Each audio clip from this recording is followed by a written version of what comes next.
tal amigos? Muy buenas noches. Rosa Baldeón es de esas personas que le reconcilian a uno con la clase política, de las que demuestran que el ocupar un cargo público supone anteponer el interés ciudadano, el interés general, al interés particular o al interés de partido. Su coherencia y su trayectoria no le dejaba más remedio, más salida que la dimisión después del error del pasado viernes. Hoy somos muchos los que lamentamos el frenazo a la carrera de una política honrada y con principios.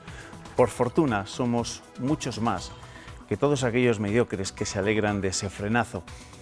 Toda esta dimisión había provocado una crisis de gobierno en el Ejecutivo de Juan Vicente Herrera. Hoy se ha solventado esa crisis esta misma tarde con una remodelación del gabinete y con la entrada en el mismo de Carlos Fernández Carriedo. José Antonio de Santiago Juárez se convierte de nuevo, si alguna vez dejó de serlo, en el hombre fuerte del Gobierno.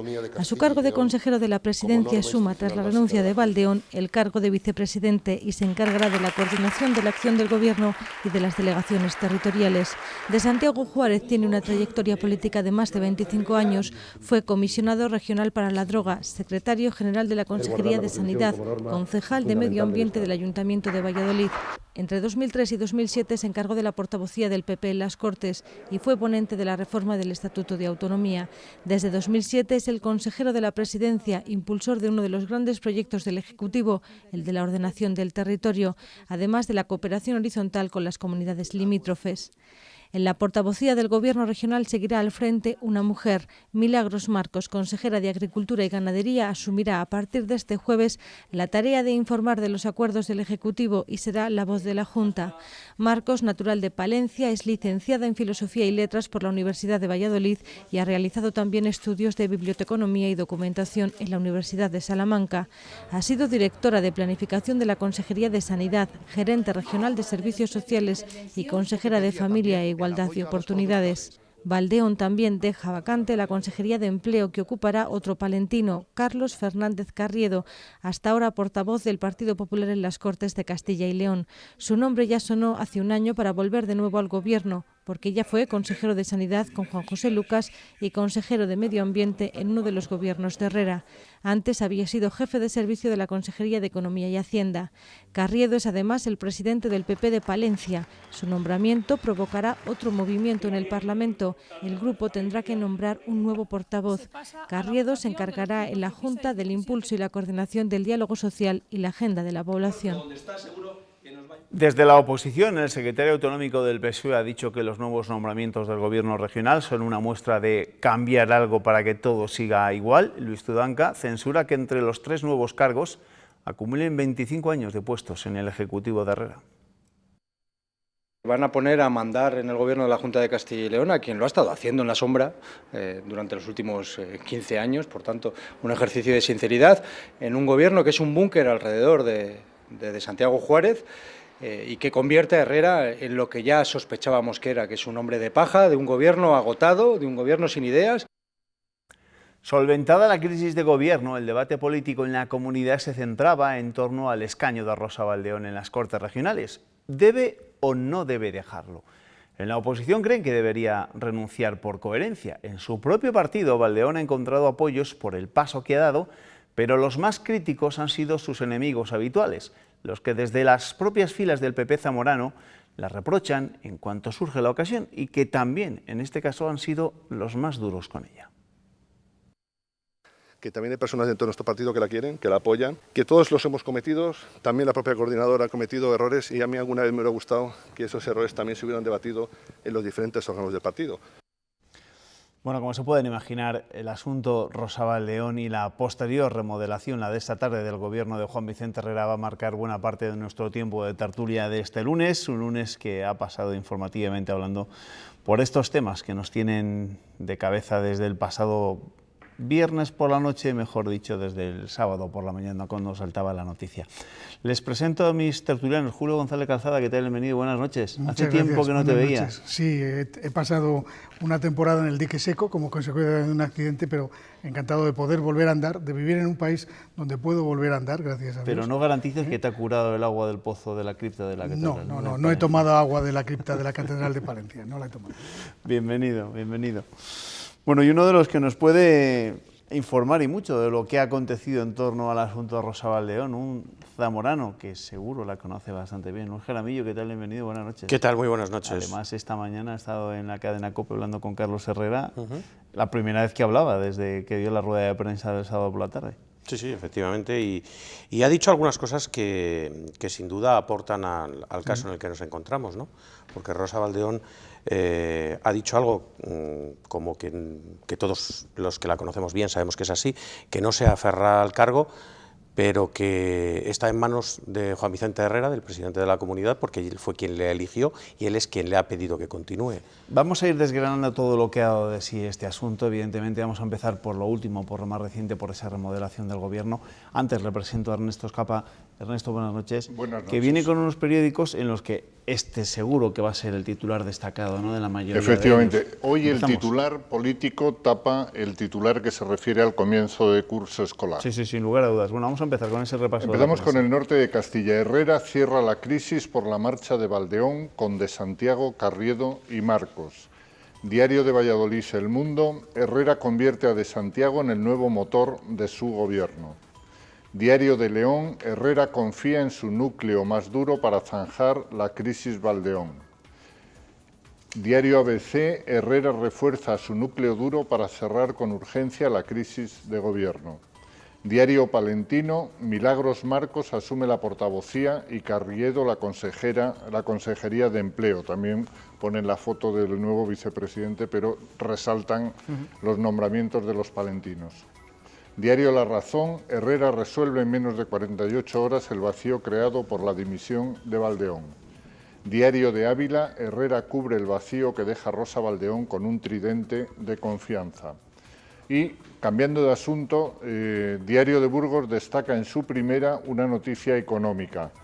Antolín, la multinacional burgalesa, firma el mayor pedido de su historia con Fiat Chrysler para fabricar las puertas de 430.000 vehículos de la marca 2, el tercer vehículo más vendido en Estados Unidos. Las ventas de la compañía han tenido un incremento en este segundo trimestre de más del 95% respecto al año pasado, y suma ya 161 fábricas en 26 países.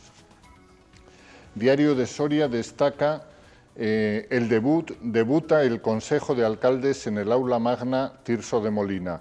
Después de la iniciativa de la Diputación de Zamora, ahora también la de Soria crea el Consejo de Alcaldes para hacer más fluida la comunicación de la Diputación con las corporaciones locales. Y la Gaceta de Salamanca titula «Los rectores apuestan por seguir aplicando criterios de selectividad». Por último, la Nueva Crónica de León destaca en su primera la imagen de un incendio en el Bierzo que desalojó a los pocos habitantes de 3 pueblos, Fresnedelo, San Pedro de Paradela y Argallo del Sil. Este fin de verano está siendo dramático, ¿no?, en cuanto a incendios. Las altas temperaturas han hecho que hablemos más de incendios casi en septiembre que en los meses más calurosos o supuestamente más calurosos del verano, como pueden ser julio y agosto. Bueno, os pregunto por esa remodelación del gobierno. ¿Os ha sorprendido? Hablan los titulares casi todos del núcleo duro, de que Herrera se rodea de su gente de más confianza para afrontar esta crisis de gobierno. ¿Os sorprende? Yo, más que sorprenderme, me imaginaba un movimiento corto de Juan Vicente Herrera, como ha sido cubriendo justo las plazas y cubriéndolas, sí que es cierto, con personas de su máxima confianza. Como palentino no puedo estar más que contento que en este momento haya 3 consejeros, nada menos que 3 consejeros de Palencia en el gobierno de la Junta, en el gobierno de Castilla y León. Y yo creo que Herrera lo que ha hecho es un movimiento de colocar a personas muy cercanas en un momento complicado para él, seguramente difícil. No hemos tenido ocasión de contar con el presidente o de ver al presidente en estos días, pero seguramente en un momento muy difícil en el que él ha tirado de confianza y ha puesto en la vicepresidencia a un hombre de su máxima confianza como es José Antonio de Santiago, y luego pues a Carlos Fernández Carriedo, con quien tiene muchísimos años de relación, que ya ha formado parte de gobiernos anteriores y que en esta ocasión lo recupera para un puesto como es el de empleo. ¿Te sorprende, Luis? No, sorprenderme no me sorprende. Juan Vicente Herrera es una persona que además yo creo que es, no voy a decir previsible, pero sí cuando tiene conflictos grandes y sin duda lo que ha sucedido con Rosa Baldeón, yo creo que personalmente le ha afectado muchísimo, ha tenido que resolver de una manera rápida y él no es amigo de hacer grandes movimientos.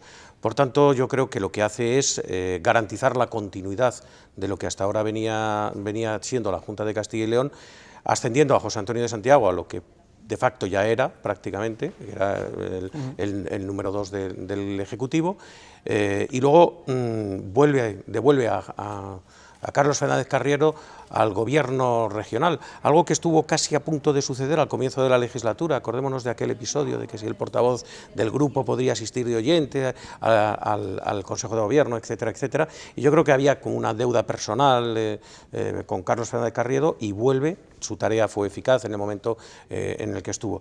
Y Milagros Marcos, pues yo creo que es una mujer del círculo de confianza y ha querido que una mujer siguiera siendo portavoz del gobierno. ¿Pero no habrá tenido igual Juan Vicente Herrera la tentación de volverle a pedir a Santiago Juárez que fuese su portavoz después de los consejos de gobierno? Yo creo que no, porque se lo hubiera hecho con Carlos Fernández Carriero también, que también fue portavoz, y yo creo que lo que no ha querido ha sido repetir en ningún caso, que repitan exactamente aquello que ya fueron en un momento determinado. Además, este momento exige voces femeninas, y yo creo que él quería la continuidad de una voz femenina como portavoz oficial de la Junta. Julio hablaba de la cuota palentina en ese gobierno de Juan Vicente Herrera, no haberla moderado, pero...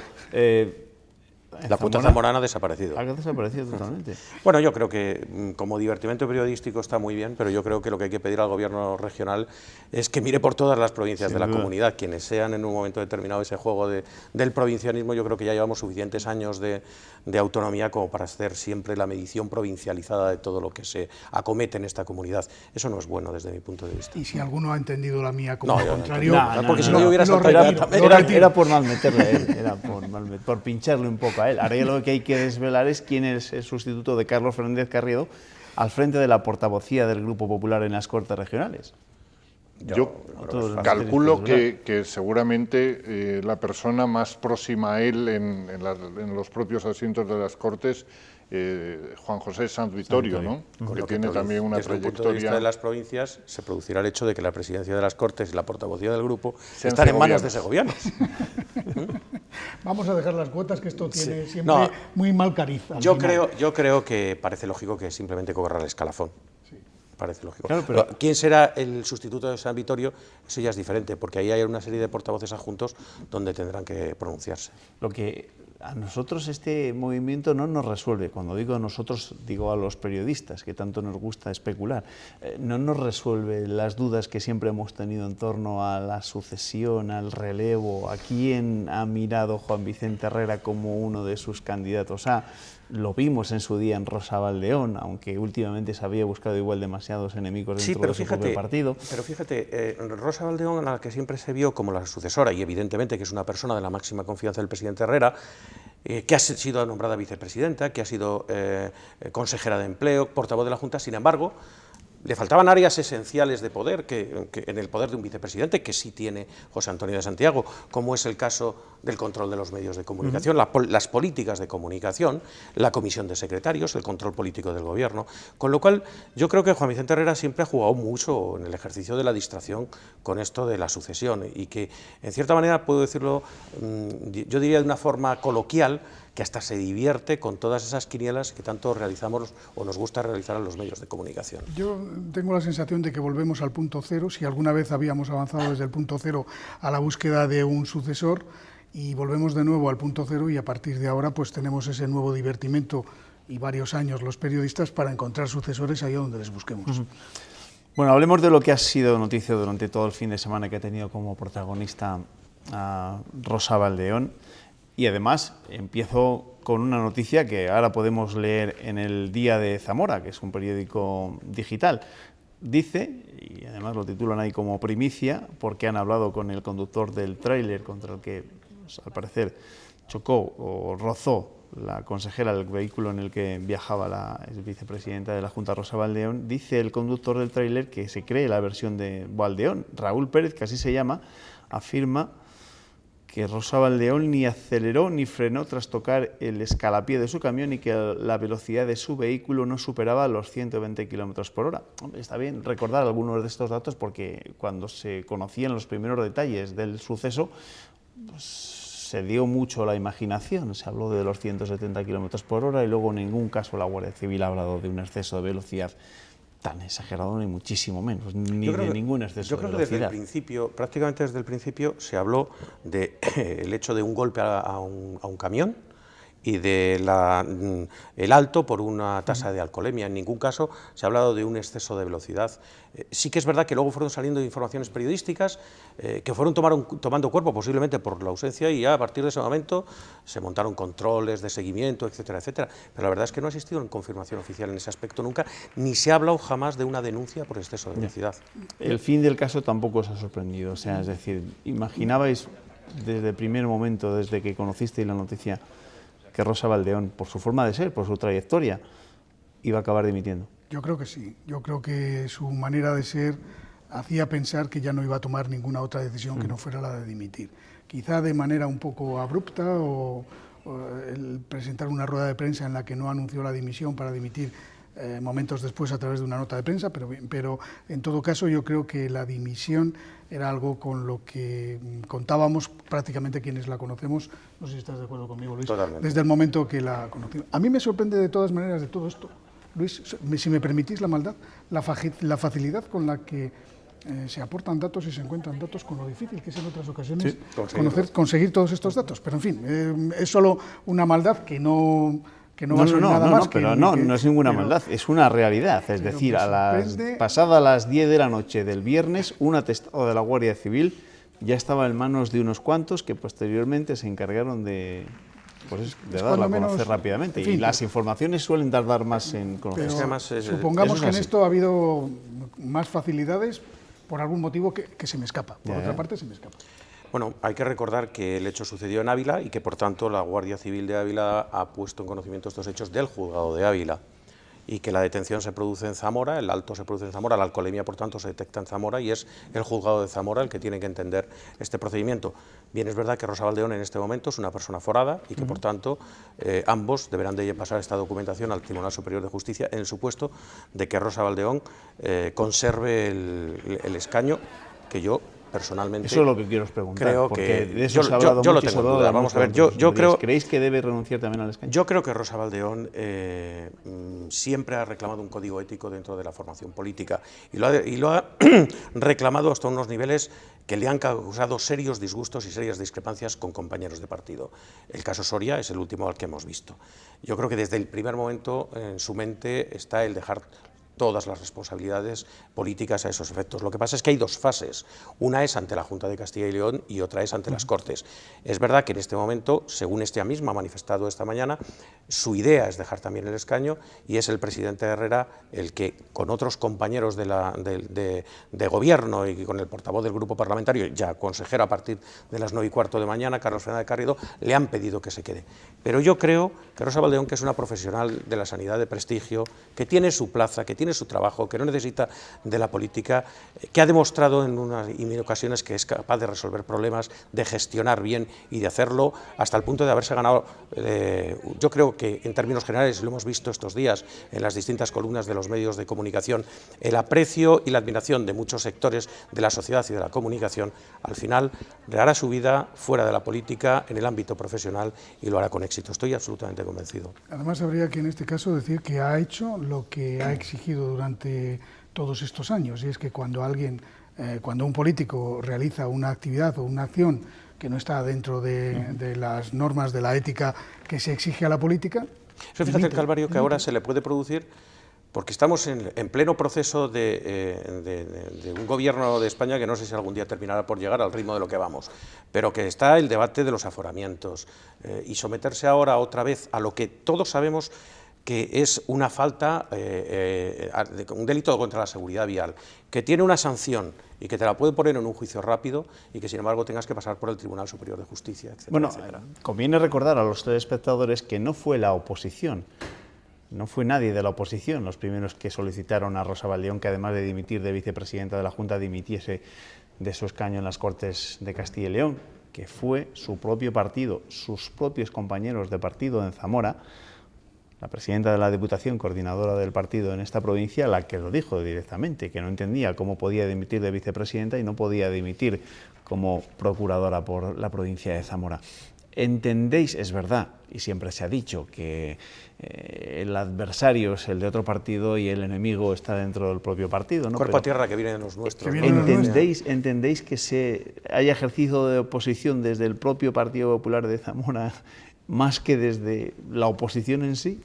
Pues resulta cuando menos paradójico y demuestra además hasta qué punto en ocasiones la política española necesita de aires nuevos, de aires más limpios y de una manera distinta de tener y de tratar, ¿no? Que sea el propio partido quien haga estas cosas y que sea quien hoy es ya a estas horas el sustituto de Rosa Baldeón en la consejería, que era en ese momento el portavoz, Carlos Fernández Carrido, quien tenga que recordar al partido al partido de Zamora en este caso, que mejor se dediquen a arreglar las cosas que bastante mal lo tienen allí antes de pedir cosas fuera, pues es realmente llegar a una situación que hace pensar lo que dices tú, Luis, ¿no? Y lo que decía aquel falangista en el 38, yo ya ni siquiera sé si soy de los nuestros. O sea, realmente es una situación tan paradójica que hoy es esto unido al Twitter del líder de Podemos en Castilla y León, valorando la actitud de Rosa Baldeón y de su dimisión, valorándola de manera positiva, y la respuesta de Rosa Baldeón hace pensar que estamos en una especie de política al revés, en la que es el enemigo quien en estos momentos te felicita y el amigo quien te arroja al fuego. Sobre todo hay un dato, hoy mismo, apenas unas horas más tarde que el Partido Popular de Zamora, recordemos que Maite Martín Pozo tiene delegada las funciones del presidente provincial y pusiera de manifiesto que los populares zamoranos desearían que dejara el escaño en las Cortes, el Partido Socialista, el propio Ciudadanos han salido a la palestra pidiendo ese escaño, es decir, bueno, se adelantaron al trabajo de la oposición. Sin lugar a dudas. Ya saben que Rosa Baldeón era noticia también la semana pasada por sus críticas a esa decisión del Gobierno central de promover a José Manuel Soria al puesto de director ejecutivo del Banco Mundial, un nombramiento que provocó un reguero de reproches en el propio Partido Popular y que terminó con la renuncia del exministro de Industria, pero no con las ganas de la oposición de pedir explicaciones. Las dará el ministro de Economía, pero no en un pleno, sino en la Comisión de Economía. Luis de Guindos lo hará a las 6 de la tarde de este martes. PSOE y Unidos Podemos no han ocultado su enfado con la vicepresidenta, con la presidenta del Congreso por no convocar un pleno monográfico y amenazan con reprobar a Ana Pastor. Bueno, todavía colea este asunto, ¿no? Y esto parece que va para largo. A mí lo que me parece es que ya está bien de que los políticos estén perdiendo el tiempo en cosas absolutamente innecesarias. Que hay que dar explicaciones es un hecho. A mí que lo den en comisión o lo den en pleno, sinceramente, me parece un hecho absolutamente anecdótico. Lo que necesitamos saber es qué es lo que ha pasado y hacerlo ante los grupos políticos y ante los portavoces de los grupos políticos. Y lo que se está buscando es el espectáculo público de hacerlo ante la Plaza de Mayor del pueblo, que se dediquen a trabajar, a llegar a acuerdos y a evitar unas terceras elecciones, que es lo que realmente queremos la mayoría de los ciudadanos. El resto, fogueo. Totalmente. Bueno, hablando de perder el tiempo, en la política nacional este domingo volvíamos a recuperar la diada de la marmota. El de ayer fue otro 11S de soflamas independentistas y de manifestaciones aderezadas, además por encapuchados que se dedicaron a quemar banderas españolas y francesas, que tampoco sé muy bien por qué francesas. Españolas estamos habituados, pero bueno, también quemaron fotos del rey. Pasada la fiebre dominical, este lunes el presidente catalán suavizaba su exigencia de celebrar un referéndum en 2017. Ahora dice que solo se convocará si puede ser vinculante. Si aquest és un vehicle que entre tots deduïm que potser no és el millor mecanisme perquè no és factible, tenim clarament el full de ruta que ens situa unes eleccions constituents. Lo que hace es tensar y hacer sufrir a la sociedad a la que gobierna. Bueno, posiblemente la gente, los telespectadores, cuando nos oyen hablar del asunto catalán y de la deriva independentista, apagan el televisor y se ponen a hacer alguna cosa un poco más productiva, pero ahí estamos otra vez.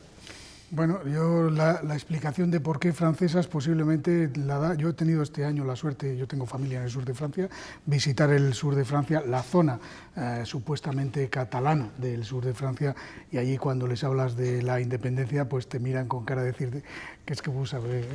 ¿Qué me está usted diciendo? ¿De qué me habla? ¿No? Si yo soy francés y bueno, sé catalán y hablo catalán, pero eso es solo una anécdota en mi vida. Y realmente pues eso tiene que sentar bastante mal a estos grupos independentistas que incluso han creado una especie de reino de Cataluña, algo que nunca ha existido en historia, pero que ha surgido en el colectivo que se trata de generar allí. Yo creo que el problema es que sigue sin haber una respuesta de carácter jurisdiccional, y no solo más allá de la política nacional, dejando claros cuáles son las líneas de juego y hasta qué punto las líneas de juego se pueden utilizar y a partir de qué momento pues uno está fuera del terreno de juego.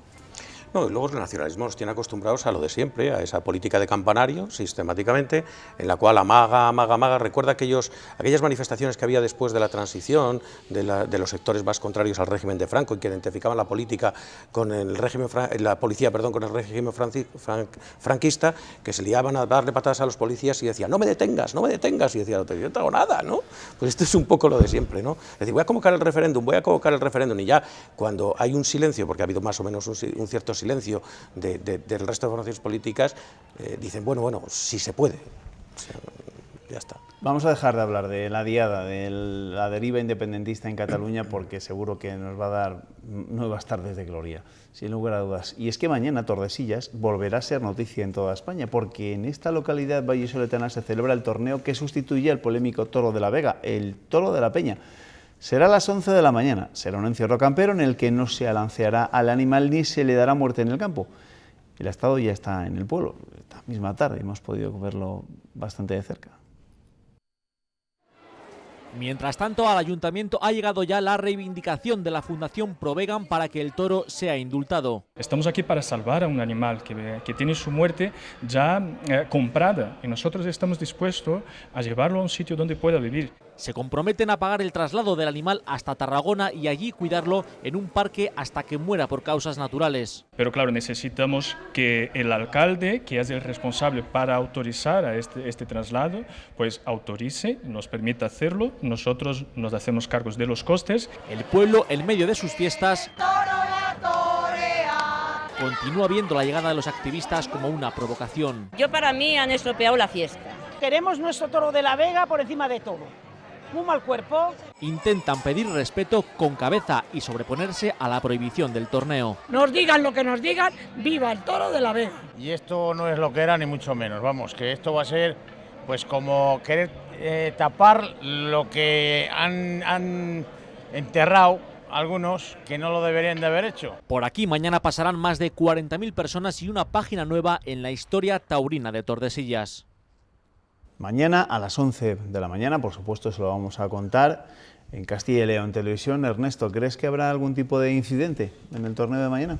Hombre, yo espero que no. Yo espero que cada año la celebración del Toro de la Vega, aparte del festejo taurino en el campo, pues llevaba consigo incidentes, problemas y estuvo a punto algún año de llevar consigo también tragedias. Yo espero que este año, una vez que se prescinde de la muerte del toro, no haya incidentes y desde luego no haya ningún problema grave. ¿Confiáis en que mañana sea una mañana tranquila en Tordesillas? Pues yo espero que sí, aunque me temo que es posible que no.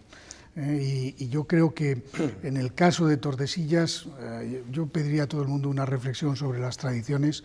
Las tradiciones han existido siempre. Hace 25 siglos, cuando falleció Aníbal, 55 parejas de gladiadores lucharon y se sacrificaron encima de la tumba de Aníbal, de Viriato, perdón, quería decir, y fue en España, en Zamora, pero eso fue hace 25 siglos, hoy nos parecería una barbaridad. Quizá habría que reflexionar sobre las tradiciones y si ese razonamiento y ese apelativo a las tradiciones es siempre válido. Yo creo que el Toro de la Vega tenía que evolucionar por la propia ciudad de Tordesillas, respeto absoluto para lo que piensan los habitantes de Tordesillas, pero verán que con el tiempo esta es una decisión que yo creo que ha sido favorable para ello. Mañana, ojalá no haya provocaciones, aunque en las grandes concentraciones siempre hay grupos de exaltados por un lado y por otro. Ojalá que todo vaya con tranquilidad. Mañana, por supuesto, les contaremos cómo ha ido ese primer toro de la Peña, el sustituto del toro de la Vega. Gracias, Julio, gracias, Luis, nos vemos. Nos vemos. Feliz semana. Ernesto, aquí te espero mañana, Hasta ¿vale? mañana. Hasta mañana. No terminamos, porque les tengo que contar que el incendio forestal declarado en Favero ha obligado a desalojar esta tarde a 20 vecinos de las localidades de San Pedro de Paradela, de Argallo del Sil y de Fresnedelo. La Junta, que ha movilizado 5 helicópteros y 2 hidroaviones, entre otros medios, ha pedido apoyo a la unidad militar de emergencias tras declarar el nivel 2 de riesgo. Los vecinos aseguran que, de nuevo, ha sido intencionado. Ya supera la veintena de incendios intencionados este verano el municipio de Favero, en el Bierzo. Los vecinos aseguran que hasta 3 focos se prendieron a la vez. La consecuencia, un fuego que ha obligado a desalojar a 20 personas de las localidades de San Pedro de Paradela, Fresnedelo y Argallo del Sil. Los alcaldes de la zona están indignados y piden responsabilidades. Por favor, todas las personas estén atentas y colaboren con la Guardia Civil para que podamos encontrar a la persona, a las personas que desde luego son los autores, porque son todos, lo que se han dicho es que son todos intencionados. Porque esto es lamentable lo que está ocurriendo aquí, yo no lo entiendo, Debería de haber no sé lo que habrá que hacer para de alguna manera acabar con estos terroristas, porque no tienen otro nombre. En el lugar trabajan 2 cuadrillas, 3 bulldozers, 3 cuadrillas más helitransportadas, 3 helicópteros, incluso hidroaviones. El lugar es de un alto valor ecológico y también está amenazando a montes de Páramo del Sil y Peránzanes. Hoy han comenzado el curso los niños de primaria y de infantil. Le vamos a preguntar a la vuelta de la publicidad al consejero de Educación, a Fernando Rey, si ha habido algún tipo de incidencia. Será en un minuto.